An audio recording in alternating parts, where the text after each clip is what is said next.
Hey, man, you're on the air. Who's this and where are you calling from? Oh, checking it out. Let's see who this is. Hey, man, you're on the air. Who's this? Hello, Spencer. Yeah. Hi. How are you tonight? All right. How are you? Who's this? Good, thanks. Dante from New Jersey. I called about 3 weeks ago. Dante, man, how are you? Hello, Dante. I'm doing good. Nice to hear you. Hello, Joe. How are you? Good, my friend. Good. So I'll give you a little background again. We spoke like 3 weeks ago. 61 years old. I have had 7 strips along the way. Had one just became 12 months ago, a few days ago, and I was looking to do another one. My last 2 were with Dr. Feinberg in New Jersey. You know, he's got a good staff, does a good job, and you guys pretty much have talked me out of what I think would be my last session, because I really don't have much left, I'm sure, but I wanted to do a little bit on the top, back of my head. The crown, no, just like before the crown. So I also got a little piece that we spoke about also, just covers the crown down because I have a low fringe. Right. I remember your story, and you were a guy who, you know, I mean, you've, at this stage, I almost choked on my coffee. At this stage, it seemed, if I recall correctly, that it may be risky at this point, especially since you still have enough hair to live your life, feel good about yourself, and you may need that hair down the road sometime to be moved. Right, that's what you had said. Right. I want to tell you a quick story, and then I'll get to the point of my call, because I'm trying to research it, and I would believe that between yourself and Joe, you could help me out with this. So, like, you know, I go to the gym a lot. I've been working out my whole life. Let's go back 13 months ago. It's like early September. Are you as jacked as I am, or what? I'm just kidding. I said, are you as built as I am? Yeah, you look good. And I actually saw you in that interview. Who was that doctor? Was it Dr. Rose? Oh, Dr. Paul Rose, yeah. Yeah, you look good. Your hair looks phenomenal in that. I couldn't see the back, but it looked sensational. Well, you had a lot of hair on the side. If you look close, and most people wouldn't do that, you can see a slope from the front all the way down to the back. But most people would never notice that, except for Joe Tillman, of course. I was noticing everything. Yeah. So, I mean, yeah, I do have good hair in the front, you know, relatively. I mean, I comb it forward a little bit. Good in the mid-interior scalp for the most part. And then it's just like a flat slope in the back that I paint. But I appreciate the compliment. You look good. And then, like you said, because on the network, your hair looks brown, and it was definitely silver. Yeah. Like you said in the interview. So yeah. You look good. Thank you. So you're welcome. A quick story. So I'm at the gyms like 13 months ago. You know, I'm always there. All of a sudden, I'm doing a couple of sets, whatever, on a machine. I look around. I see this guy. He's looking at me, right? So I don't think anything of it. A couple more sets. I look around. The guy's somewhere else. I see him. I look at him. He's looking at me. Go to another machine on and on. He's looking at me for like, 15, 20 minutes. So I don't know what's up with the guy, right? Maybe he's got a crush on you. What kind of gym is this? It's in LA Fitness in New Jersey. So I had to go to another machine, and I walk up to the machine, and that same guy is at like the very next machine. So now I'm saying to myself, all right, well, I'm going to find out what the story is. So I sit down, I do a set. The guy looks at me and he says, "Hey, can I ask you a question?" I said, "Sure." He says, "Have you had hair transplants?" I said, "Yeah, I have. I've had a lot." So we start talking. Right. Long story short, we become friendly. The guy says to me, now the guy had an accent. So he says to me, I had a transplant 5 months ago, he says to me, and I could see that his hair's starting to grow in. Right. I said, "Oh, yeah, where'd you go?" He says, "Turkey." So I said, "Where are you from?" He says, "I'm from Turkey. I've been in the United States like 25 years." Now, the guy's 48 years old. Right. He says, "But I went back to Turkey, because he knows his way around." Right. So long story short, the guy went to Turkey, had a transplant, and I see him, maybe once a week, twice a week, whatever. I have his phone number. I call him sometimes. All we talk about is hair, right? It's the two of us are like... Dude, he's your balding buddy, man. That's right. He's my balding buddy. Yeah. Yep. That's right. Now, this guy was totally bald, right? So, and this is like a secret society of men, the balding buddies. It's just a knowing look, a nod, a glance, some sort of acknowledgement. But yeah, it's a secret society that most people don't know about. But I think we're going to do like a balding buddy, not really like a dating service, but kind of like like a buddy service. You guys want to meet other balding guys? you know, in your town, in your area, who are willing to talk about this, let's hook up. All you guys pay, you know, whatever, small fee, and we could just have balding buddies all over the world. Baldingbuddy.com. Yeah, I already got it. That would be a good idea. So my balding buddy, we talked. So then he inspired me to get this transplant I got a year ago because, you know, I'm thinking, well, if he could see, like, you know, some spacing or whatever. So I went back for a transplant. Dr. Feinberg did a good job, you know, filled it in. But, you know, I'm still a little bit, you know, in that area, I'm still a little bit weak. So anyway, this guy goes, so I went last October. This guy goes back to Turkey. He gets another, like, 4,000 grafts, they tell him what. So the guy's got like 9,000 grafts in 2 sessions.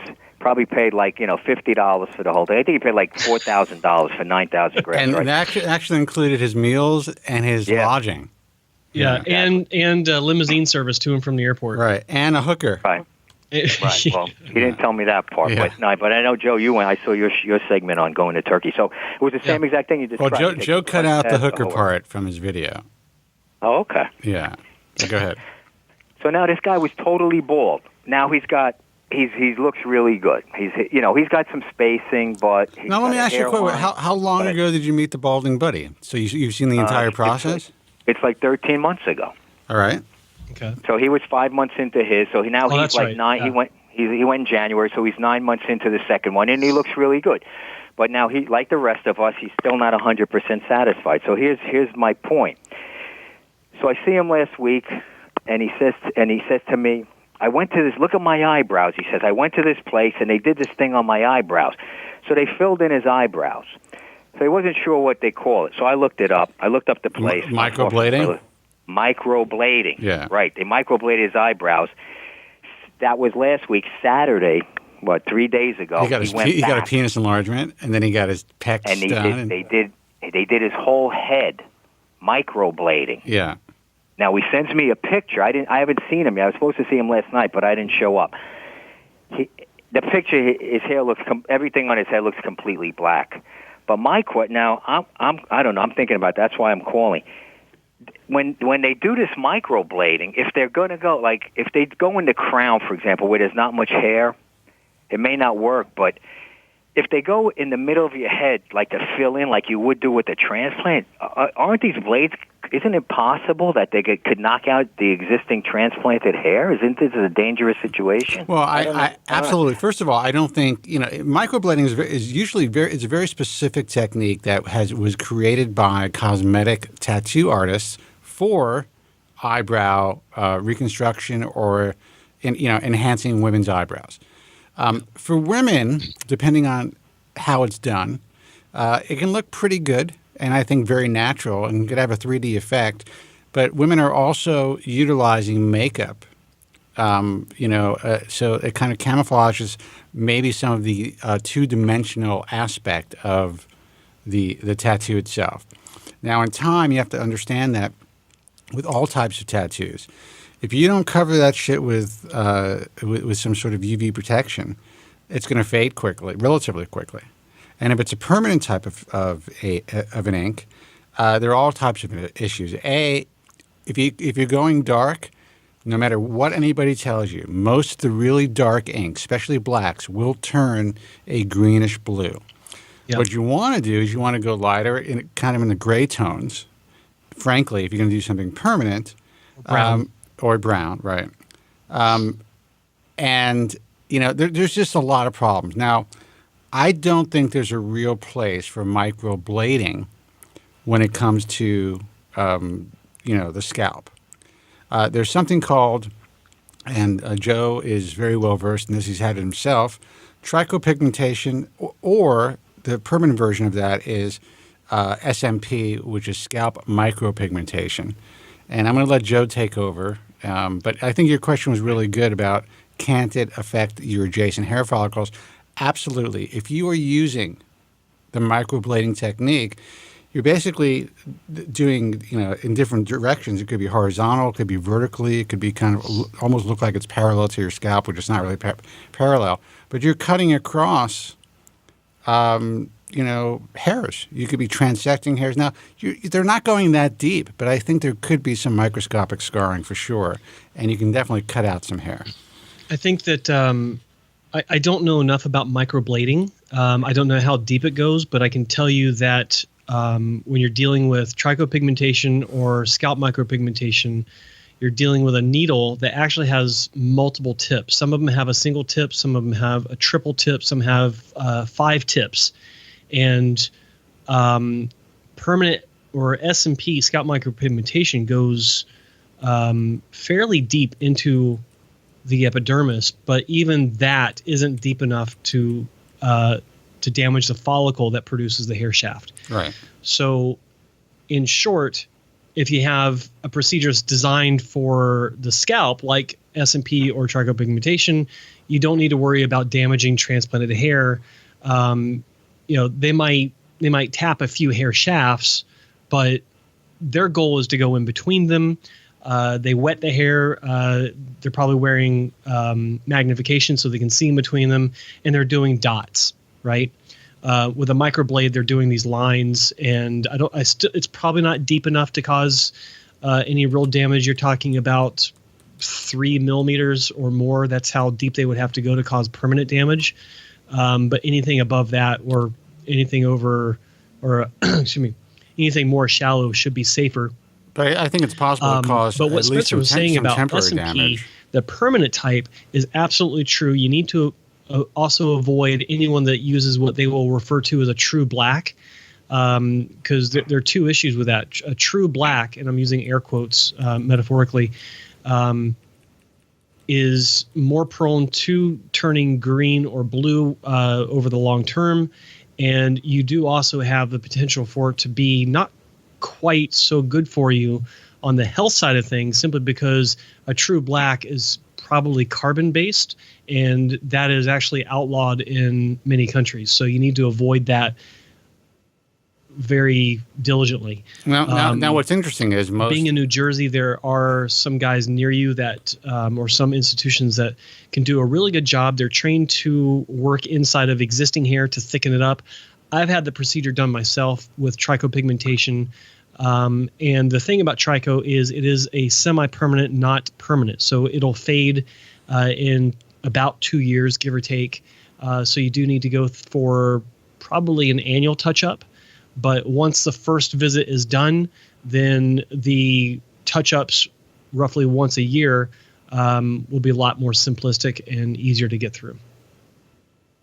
Yeah, what they told him was that, and I saw his eyebrow, and it looked like hair. And when I went on the website, they have some videos of the place he went to, and it looks like they are almost drawing hair. But Yeah. I said to him, isn't it? Now his hair's growing long because the transplant is growing. I said, but you're going to have spaces where the hair looks real short because it's only like 2 or 3, maybe like a 2-inch or 1-inch little hair they drew on it, and they said that they use an organic ink that will fade, like you said, Joe. 12 months. He's got, he's going to go back for a touch up in a couple of weeks, but it's only going to last like 12 to 18 months, and then they'll do it again or whatever. I don't know how. Were you happy with your result?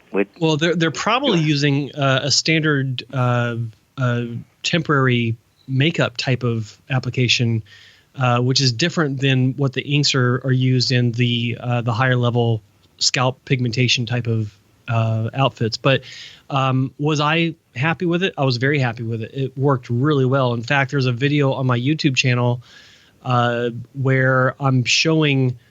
I actually had one half of my crown and the top of my scalp done, and the other half was left alone for a conference in 2013 where I was with Beauty Medical, who invented trichopigmentation. I was at the conference to show other clinics and doctors what the difference is between using it and not using it. So I was a walking guinea pig, and it was actually pretty cool. And you can see in the video. And then at the end of the video, the other side was done to match up with the first side that was done, so it's all even. But it's faded. It's gone now. I've had it done a couple times since 2012, when I first met Milena Lardy, who invented the procedure. But I don't have anyone near me that does it, and it's not something I need to have. It's just something that was nice, just a nice boost. But I'm not in a need to to maintain it. So so it's gone. It's no longer on my scalp. You see, the concept, I think, is, to create a kind of an underground effect where you are minimizing the contrast between the scalp and the hair. So if you have had, decent hair transplantation, and you're relatively happy with the direction of the growth, and you're just looking for more density, it's now being used as kind of like an underground, which in some cases is temporary. Like Joe did, and maybe in this person's case as well, and unless it's upon very close inspection, maybe an inch away, it's probably unlikely, if it's done well, that it's going to be noticeable at a social distance. However, I've seen it at a social distance, and I've seen it, done really poorly, and it could be disastrous.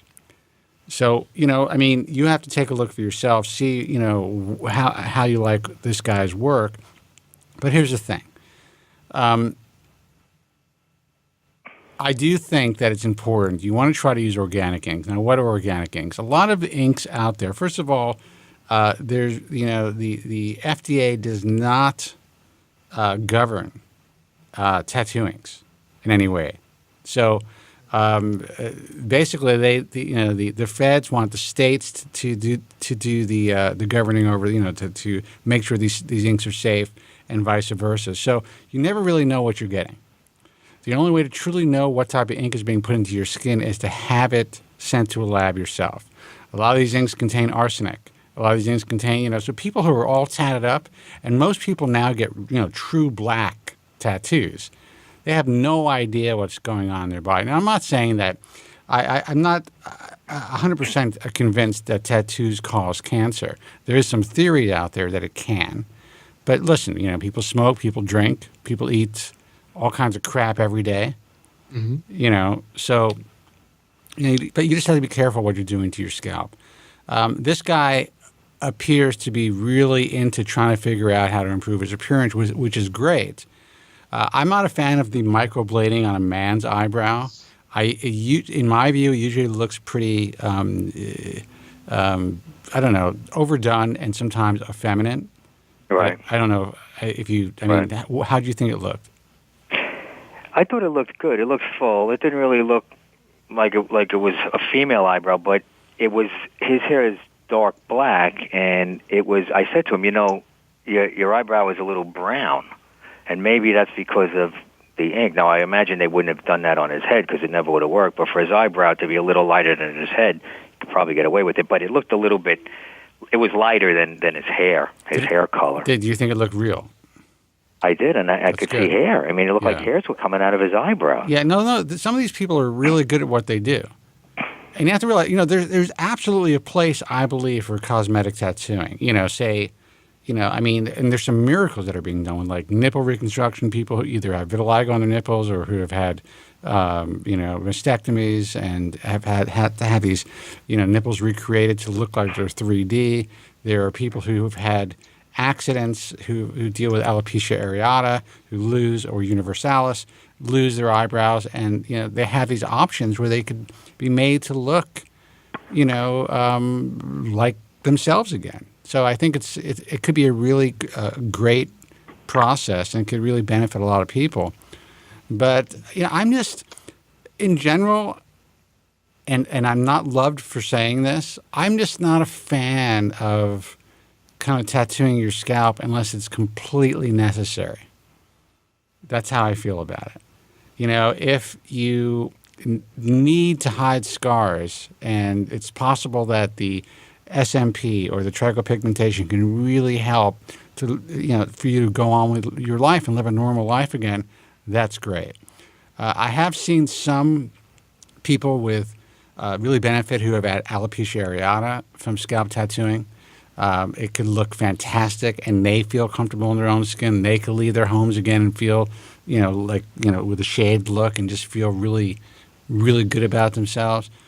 But I just think that, there's, for the average guy with male pattern hair loss, I think that, I've just seen a lot of bad outcomes. That's all I can tell you. I've seen a lot of bad outcomes, and I don't know the provider this person went to, and they may be really great at what they do with, and provide consistent results. But you have to understand that your hair is going to change in time. You're in your 60s. I'm assuming that you still have. I mean, do you dye your hair, or is it gray? I just dye the sideburns, really, and a little bit above the sideburns. The top of my head's still dark.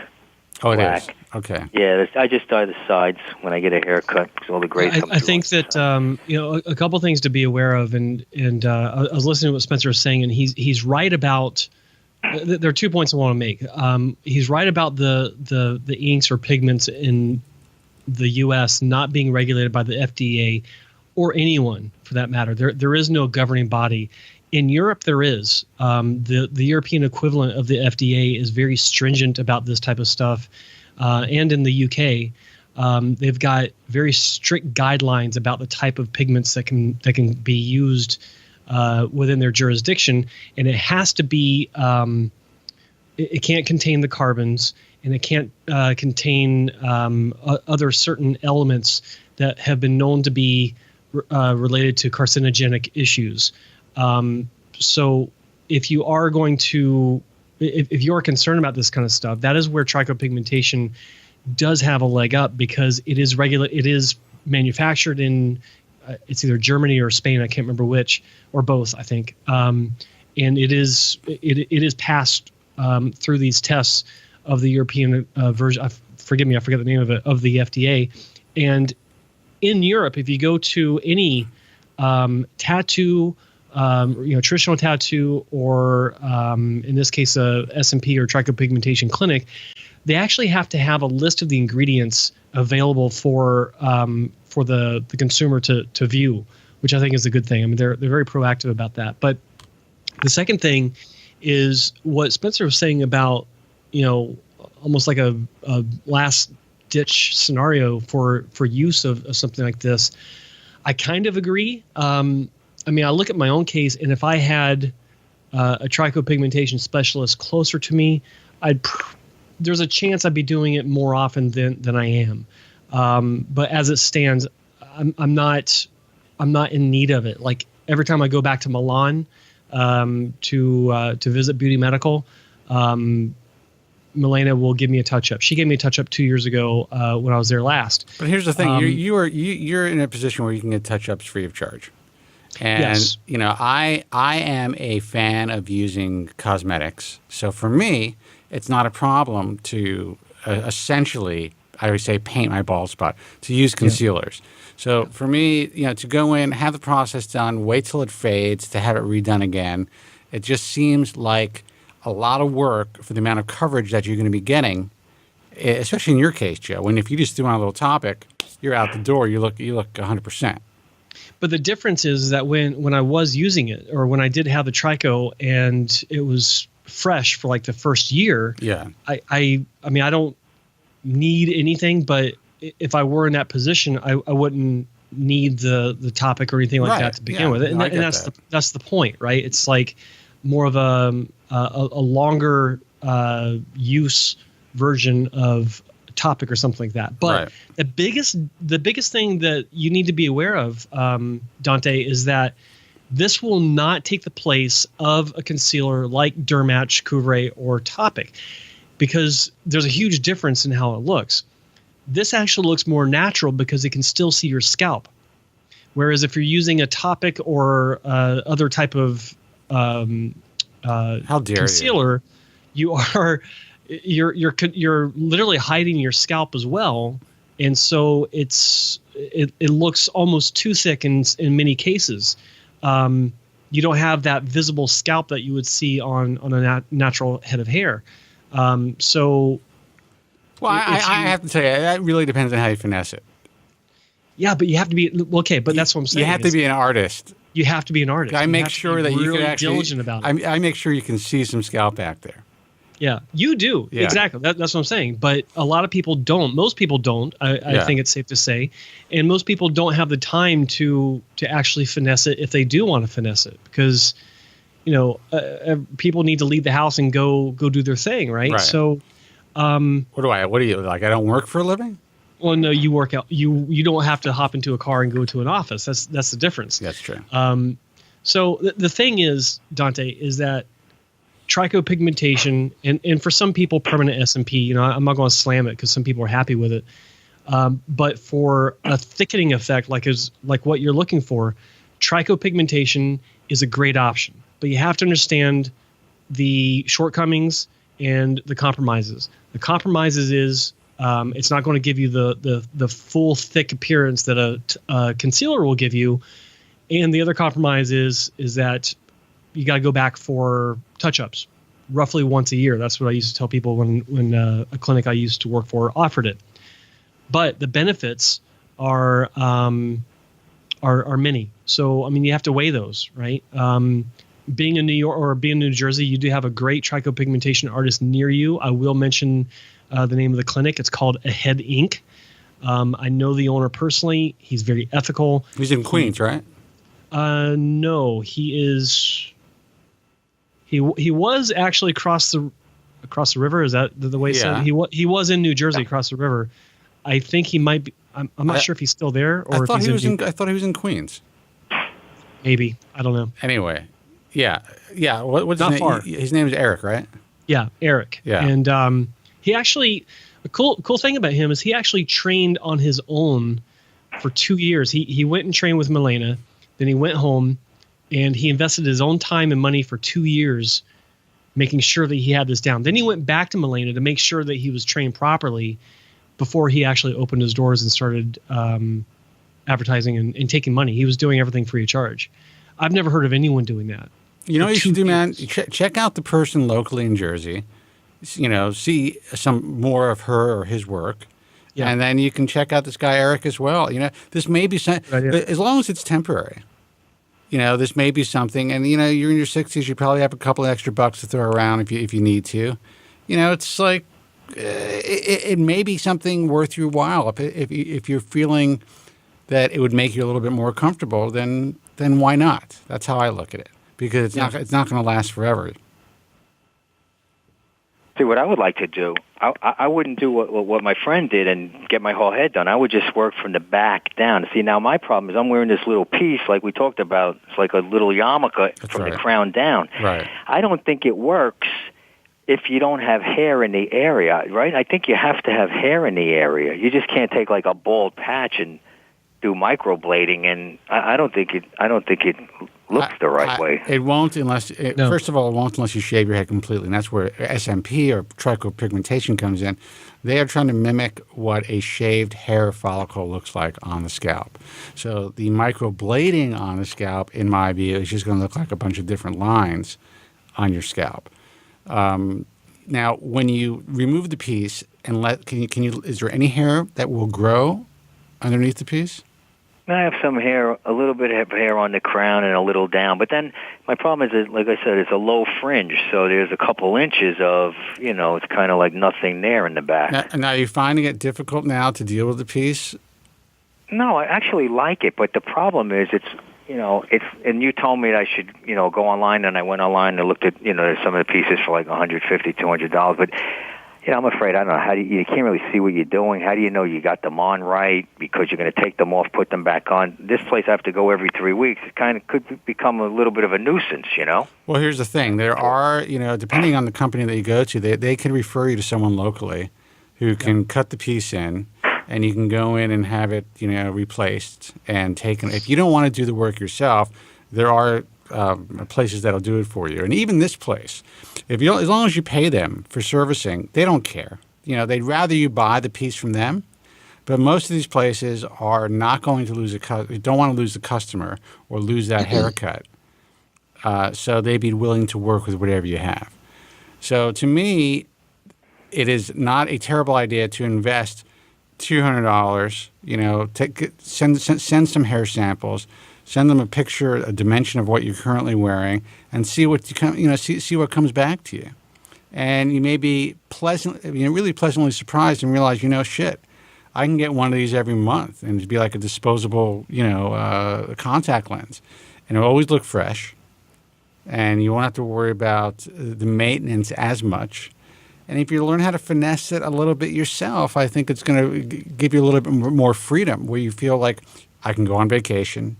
I can, not have to worry about being close to my my hair place, because this thing is going to get loose. I think anyone who is committed to wear a hairpiece has to know how to deal with it from soup to nuts. Otherwise, you are a prisoner. Exactly. Yeah, I'm happy with it. I mean, I feel great. In the past, I'd walk past someone and are they looking at the back of my head? Now I feel confident. Really, it's good. It's just that, if I did get one of those pieces that I could, I'm just afraid I couldn't fit it on right every day or every week or whatever I'm going to do in the right spot, and that kind of thing, Well, here's the thing, eventually you'll learn, but it's such to me, it's just such a cheap investment, and you don't have to do it yourself. You can go to a local hair place that does hair replacement. Anyone will take you as a customer, and you could have the piece fitted and cut in. That's it. They'll do it. Say, okay, I decided to buy my pieces online. They may charge you instead of, I actually get a relatively cheap haircut for Los Angeles. I paid $50 for my haircut. I went to Common Law's place once, and the guy charged me $100, and you got to tip him. I couldn't believe it that a man pays that much for a haircut. I pay like $20. Yeah. Now I have to pay $80 because they have to take the piece off, clean it, put it back on. So now it's going to be $80 every time I go. But the other thing is, like, in 3 weeks I may not need a haircut, so that can get out of sequence also, right? If the piece has to be, you can feel the oils coming through. You have to get it changed, but your hair's not long enough to need a haircut. I think leaving that thing on your head for 3 weeks is insane anyway. I know, that's what you told me. Yeah. But, you'll start to find out, all of a sudden your wife will turn over and say, what is that smell? You'll learn, but, but no. I mean, it depends. It depends on your, you said that you're really active. Now, let me ask you a question. How is the adhesive? And guys, hold on. I'm sorry. I'll take your calls in a second. 888-659-3727. How are the adhesive? Is it staying in place? Yeah, it's staying. It doesn't move. It's not moving. The first time was 4 weeks. They put some kind of a tape on there, and this time they put a different kind of a tape that's a little more tighter. It's supposed to last a little longer. So you're using long term like double-sided tape. That's interesting. Yeah, that's what they're using. Yeah. They didn't glue it or anything. They wanted to see how it worked out the first time, because I've only had it I'm in like my 5th week now. So, well, it's a lot easier to work with. I mean, in the end, when they remove it, though, that tape does start to degrade and kind of break down. There's a lot of no one really knows what's going on. The guys that glue hair pieces on long term, were for many, many years, no one really knows how much of that glue seeps into your system, if there's any systemic issues with the different types of glues out there. Some people have allergies to them. So I would always say that tape is your best bet initially, and I'm glad that that's what you're using. And obviously you have had no issues with it, so that's good. But also, if you decide to glue at some point, you can't be afraid of that either. I would always suggest that people do a patch test first once they start to use any type of liquid adhesive. But obviously you're doing well with it. I don't know. To me, it just seems like how old are you? 60, you said? 61. I was just 61 now. Okay, well, happy birthday. You're 61 years old. You sound like you got your shit together. You sound like you're a guy. You're able to maintain your look. It is 100% acceptable for a guy above the age of 50 to wear some degree of hair if it looks good socially. People are like, okay, well, you know what? He lost his hair. He's in his 50s or 60s. I just want to put the camera on you. It's, and if it's not something that bothers you, then I'd say it doesn't bother me at all. Why fuck with yourself even more? Yeah. No, I could get away with it if I put a little topic in that spot. You wouldn't see anything. It might be fine. But But I haven't. I just used a piece, and I got my own hairline in the front. Looks really good, and no one could tell. People can't tell. Like all the people close to me, my son, people close to me that know that I've been battling this thing since they were born. My daughter, right? They can't even tell. And they grew up with me. They think I'm out of my mind. Yeah. But hey, it looks great, Dad. That kind of thing. And I feel like a million times better with this because you can't tell. It blends in with my hair and I feel great about it, I just hope I can, endure it, because over time, you don't know. A year from now, 18 months from now, whatever the case may be, I can't do this anymore. Look, but, when I started painting my head, or I started with Topic and stuff like that, I remember the first time I did it. I remember I was actually out, and I went away for a weekend. Actually, I was in Maryland at the time, and I happened to look at the back of my head with a mirror, and it was the first time I really noticed, holy shit, I thought I was really maintaining. I'm like, this isn't, what the fuck is happening? So while I maintained for a long time using finasteride, it started to lose ground slowly. So I decided to, and I had all this product. So as soon as I got back to my home base, where was I living at the time? Was I still in New York? Maybe in New York. I tried Topic, and I put that shit on. I was like, this is a miracle. Yeah. It was, and then at first it was like, I started to see it in my clothing a little bit. I was getting a little discouraged. I tell you the story of me when I went to the dentist, and there's like a smiley face of Topic left behind on the bolster. I left that on the headrest of my car. The first couple of days I put it on, I had a black. It comes right off, but it's still. Yeah, I mean, it's you got to towels. That's why I personally like Duramax, because it doesn't move. It doesn't come off unless you really scratch it off. And Duramax is great. Yeah, I was so surprised. Like when I did my concealer comparison, I was so surprised at how good it was. And I use it dry. I don't use it wet. I don't wet the applicator. I use it dry. Well, another thing, one thing I don't know if I talked about this was that the Topic spray that I tried not only acted the same but smelled the same as the GLH Good Looking Hair that I was using 25 years ago. The reason it smells the same is because it smells like aerosol. Oh, fine. Okay, Mr. Wall. All right. No, but it's funny. It's like 25 years ago. I'm actually going to look for that picture. I was using GLH, and my problem was I was using the wrong color, and it wasn't until I saw myself in a picture at some formal where I'm wearing a tuxedo. I wish you could throw it up right now on the screen. I thought I was standing out because I wore a white tuxedo to a black tux event. I thought I was being kind of smart and suave. Meanwhile, I got this streak of blonde fucking hair down the middle, and the sides were brown. I looked like a skunk. Yeah, I'm actually, and I'm going to let you go in a second, Dee, but I actually am starting to. I think I'm going to have to switch over to more of a silver tone, because right now my hair is still, it's still salt and pepper. So, but I'm noticing that the spot is looking a little darker now than it should be. So I'm going to have to definitely switch over or somehow try to blend two colors together. That's a whole other thing. You should actually have common law take some pictures or something, because the camera reveals what you don't see in the mirror. Yeah. And if it shows up in the camera, then it's time to make a change. Please don't hurt my feelings.